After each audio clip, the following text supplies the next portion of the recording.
Halo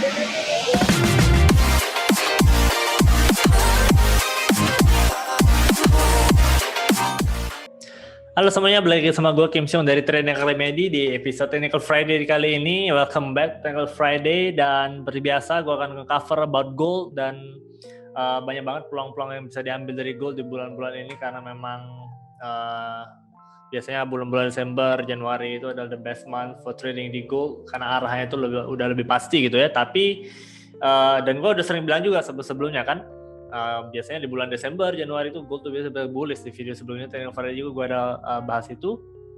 Tapi memang again, kita adalah technical analyst trader yang dimana kita harus melihat secara price action lebih jelas gitu ya, baru kita bisa bilang bakalan bullish atau enggak di tahun ini ya. Karena memang ada juga tahun-tahun yang goldnya itu tidak bullish gitu ya, dia malah jadi bearish. Nah jadi again, seyakin-yakinnya kita dengan suatu keadaan ya, kita harus pastiin juga dengan price actionnya bilang apa. Dan karena memang the market, the price discounts everything in the market, jadi memang kita harus bisa melihat dari price action-nya. Jadi harus lebih objektif melihat price action-nya gitu ya. Nah, tapi historical data juga itu adalah salah satu sebenarnya price action gitu. Karena kita melihat chart yang history repeat itself gitu kan, itu salah satu teknik price action juga. Jadi memang dengan kemungkinan lebih besarnya gold di bulan Desember dan Januari itu bullish, jadi tetap itu bisa jadi pegangan juga gitu ya. Nah, jadi karena memang gue percayanya juga itu terjadi ya, history repeat itself, dan di bulan Desember ini gue percaya gold itu biasanya bullish, so gue memang lebih condong untuk mencari entry ketika gue trading di gold itu adalah mencari posisi buy gitu ya. Nah tapi let's see kan, kita cover sekarang di Technical Friday, kita bedah goldnya, dan gue harap ini bisa menjadi informasi yang berguna untuk teman-teman yang udah mulai trading ya. Nah yang belum mulai trading, gue sarankan yang kalau memang teman-teman udah mampir ke channel ini ya, please trade gitu ya. Jadi kita banyak banget ada edukasi yang teman-teman bisa dapat. Kita ada free online forex course gitu ya. Kita ada di video YouTube kita juga kan, teman-teman bisa belajar. Dan sebenarnya di zaman sekarang ya, di mana-mana pun ilmu itu ada banget itu ya.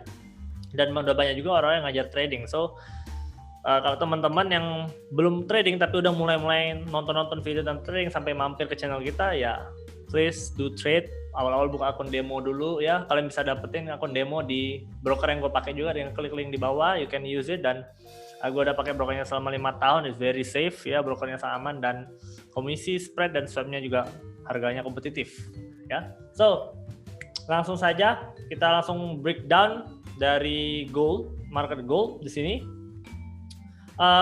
Pertama-tama gue mulai di weekly time frame-nya dulu gitu ya, karena memang di bulan Desember ini gue lebih banyak ke long term, bukan long sih, lebih ke pegang ya long, nggak long term juga bilang. Kalau sebulan tuh biasanya nggak bilang di long term gitu ya, lebih ke swing lah gitu ya, kita bilangnya lebih ke swing trade, di mana gue memang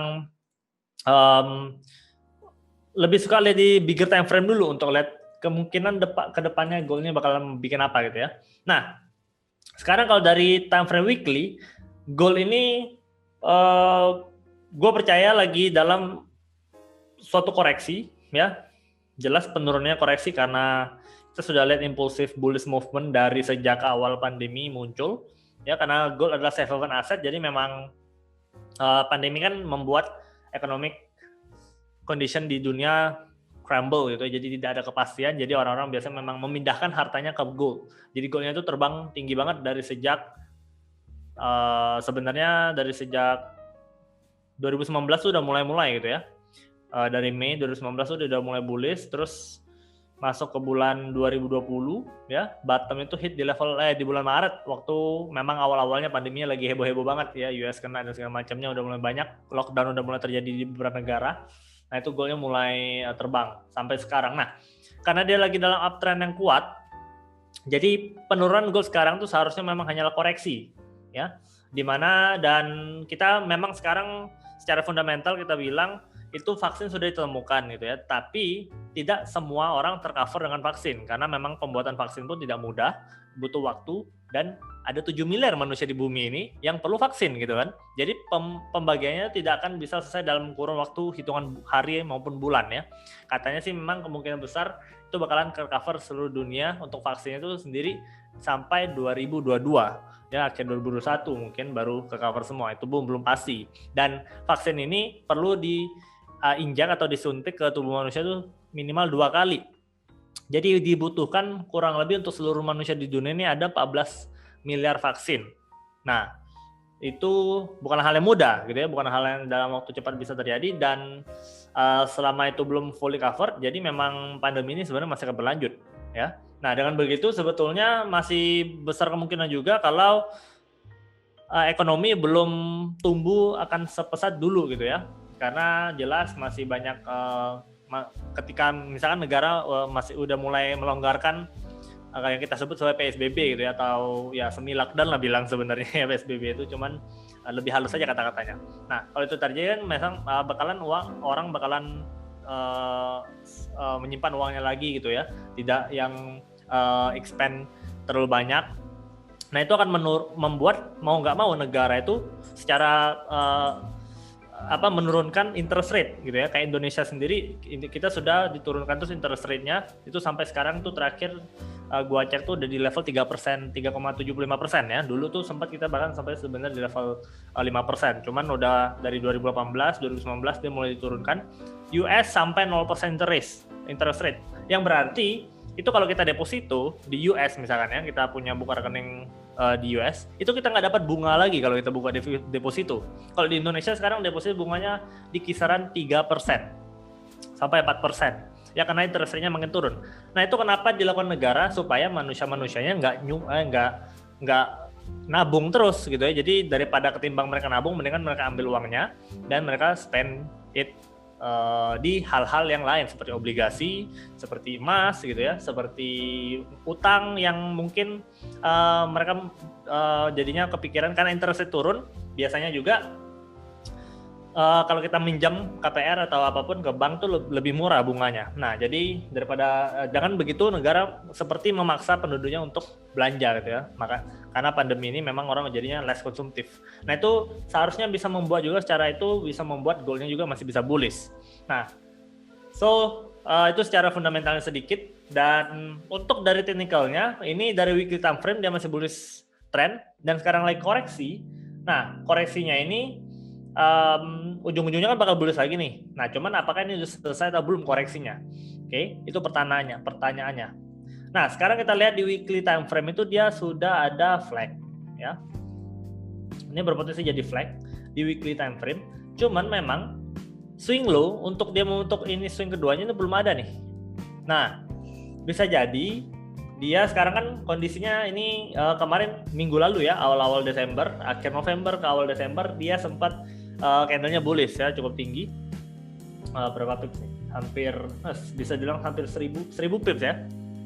Dalam satu minggu itu cukup amazing untuk gold. Nah, cuman di minggu ini ternyata candlenya sekarang seperti ini ya, dia sempat lanjut naik lagi ya. Dia sempat lanjut naik lagi sampai 1875. Cuman setelahnya dia dihantam di 1875 di level-level dulunya support, sekarang resisten di sini. Nah, dihantam jadi candle merah. Nah, ini kan berarti belum menentukan dia jadi swing low nih. Nah, kalau dia belum ada swing low, bisa jadi koreksinya belum selesai, dia masih mau lanjut turun. Ya, berarti memang ini bisa jadi gambarnya nggak seperti ini, dia lebih dalam lagi misalkan ya. Dia bisa turun lebih dalam gitu. Nah, cuman again, kita pun hari Jumat belum selesai. Ini time frame weekly, dia bakal ganti di candle yang baru tuh minggu depan hari Senin. Berarti hari Jumat ini itu adalah penentuan untuk dia candlenya tutup seperti apa. Nah, kalau dia tutup candlenya bearish seperti ini, ya gue pribadi masih dari weekly time frame perspektif masih strong bearish ya, masih strong bearish, berkemungkinan dia bisa turun membentuk lower low dulu. Baru setelahnya lower low dari low yang di candle satu ini ya. Nah, baru setelahnya dia at the end terbang. Oke. Nah, jadi kalau kita lihat seperti ini, kalau kita udah buy duluan, jelas kita bakalan kebakaran jenggot nih. Ini dari sini ke sini kan ada 800 pips gitu ya. Even hampir 1000 pips lagi. Jadi kalau kita masuk satu standar lot, 1000 pips itu 10.000 USD. Kalau kita floating position buy di sini, loss di sini udah pasti mati kita ya, 10.000 USD satu lot. Kalau kita masuknya 10 lot tuh 100.000 USD, kalau kita masuk 0,1 itu $1,000. Jadi pretty much it's a lot of money. Jadi memang, dan itu tidak baik gitu ya, nahan posisi loss itu sampai 1000 pips, kecuali profit, nahan posisi profit 1000 pips sih bagus gitu. Tapi kalau loss 1000 pips itu udah nggak masuk akal gitu. Jadi jangan pernah teman-teman nahan sampai 1000 pips. Bahkan kalau gue pribadi di gold tuh maksimal tuh 200-an pips. 200-an pips gue biasanya udah cut loss duluan. Kalau itu berarti gue mengakui bahwa ya gue punya analisa salah gitu ya. Jadi gue harus cut loss. Nah, jadi ini yang masih abu-abu sebetulnya untuk gold sekarang di time frame weekly-nya juga itu adalah apakah koreksinya udah mulai selesai atau belum? Ini apakah ini udah menjadi low atau belum ya? Nah, itu bakalan kelihatan kalau tadi yang gue bilang di time frame weekly-nya candle-nya kita lihat seperti apa nanti hari Senin. Nah, cuman nggak cukup kan kita cuman lihat dari weekly time frame, jelas kita harus lihat ke lower time frame gitu ya. Nah, di breakdown ke lower time frame kita turun ke daily. Gold ini kan lagi karena dia kalau lagi koreksi jelas jadinya ininya bearish gitu ya. Jadi structure-nya itu bearish, high ketemu lower high, low ketemu lower low ya. Dan ini cukup rapi kalau kita ambil dari level Fibo dari sini ke sini itu kena 1,8 ya. Jadi dia memang kena level hit target profit di situ, terus kita ambil dari sini ke sini itu kena 50%, level Fibo penting juga. Jadi memang cukup rapi, dia punya structure bearish. Biasanya kalau rapi begini memang berarti bearish structure-nya kuat gitu ya. Nah, sekarang dia sedang di level harga ini. Berpotensi ini adalah higher low kan? Higher low lagi apa? Lower height ya. Ini berpotensi untuk lower height. Oke, kalau kita ambil level Fibo juga, ini adalah di level daerah-daerah 50% ya. Sebenarnya dia udah hampir kena 0,8 cuman belum hit lah. Jadi diambil tengah-tengahnya, jadi dia 50% dan sekarang dia 2 hari yang lalu sudah sempat bikin swing high ya, penurunan ini cukup dalam. Nah, ini kalau lihat dari perspektif daily-nya juga, kemungkinan besar ini masih bisa lanjut turun. Masih bisa lanjut bearish. Ya, sampai mana bisa jadi sampai dia hit level bottom ini lagi. Atau dia bentuk lower low. Ya.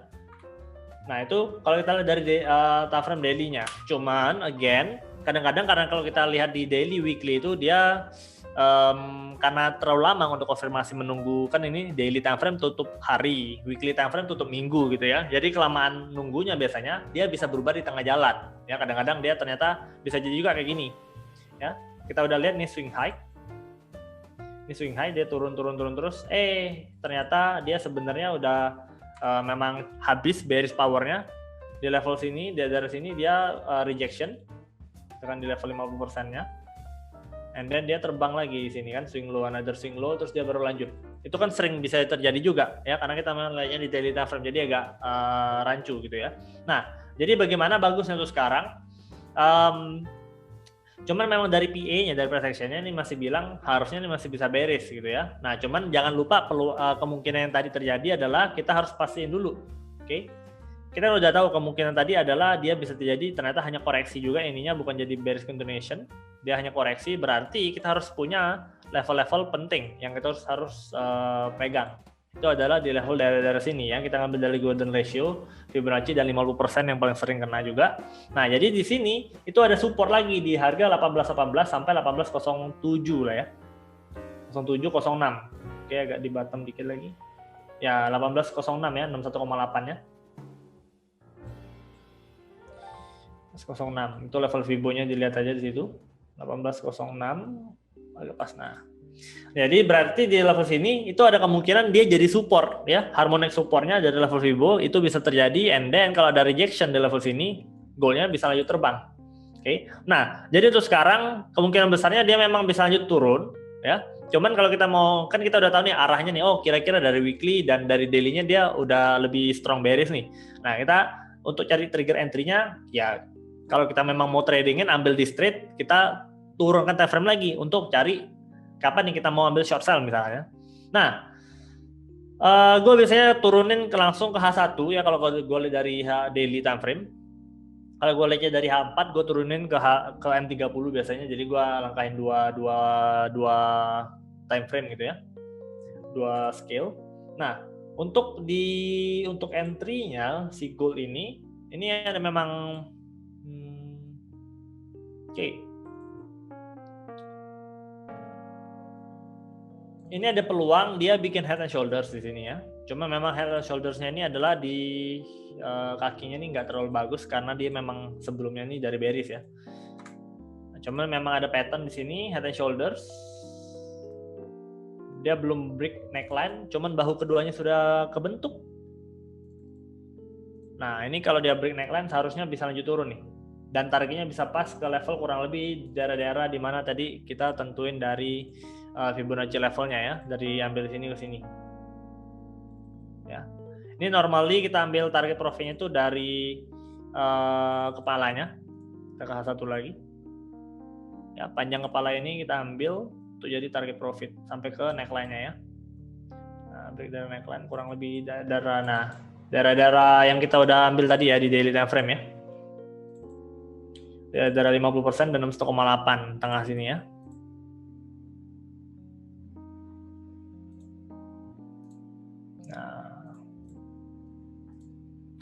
Nah, jadi memang ada kemungkinan lebih untuk short term sekarangnya ini lebih besar peluangnya untuk gold lanjut bearish dulu ya sampai ke area-area kotak kuning ini.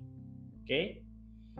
Nah, baru di sini kita lihat lagi, Nah.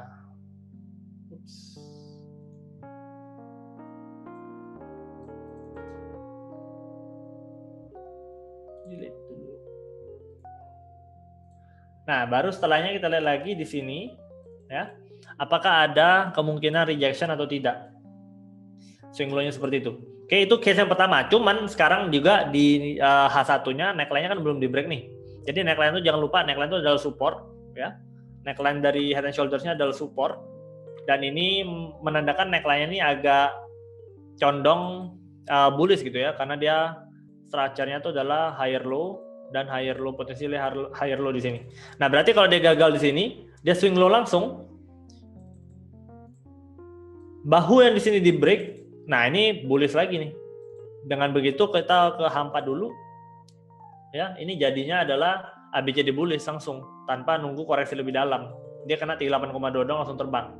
Nah, makanya memang goalnya juga belum terlalu banyak gerak untuk hari ini. So, gue pribadi lebih menyarankan lebih ke wait and see. Cuman memang condongnya ke bearish. Oke. Nah, jadi kurang lebih begitulah gue setiap harinya breakdown goalnya dan beginilah cara gue mencari entry gitu ya. Jadi gue lihat dulu arahnya dari bigger time frame. Belum tentu tren itu bakalan menjadi yang utama untuk gue ikuti gitu ya. Kayak tadi goalnya biarpun dia bullish trennya, tapi ya gue bisa saja mencari trigger entry untuk sell ya, karena memang tren itu dia ngomongin jangka lama gitu ya, jangka panjang. Jadi selama dia belum at the end of the correction ya, misalkan dia lagi bullish trend, dia belum koreksi ya, gue nggak akan ambil buy-nya dulu ya, karena gue butuh ngambil buy-nya di ujung-ujung koreksinya. Nah, jadi jarak antara dia koreksi, nah di situ gue bisa bermain untuk ngambil short sell juga, seperti setup yang sedang terjadi di gold. Oke. Nah, cuman setelah gue lihat dari bigger time frame-nya ke lower time frame, belum ada trigger untuk gue entry juga, gue masih wait and see. Gue masih nunggu sampai jadi apa yang gue bayangkan terjadi. Nah, mungkin terdengar seperti gue kayak membayang-bayangkan sendiri, tapi itulah kenyataan yang terjadi di lapangan gitu ya.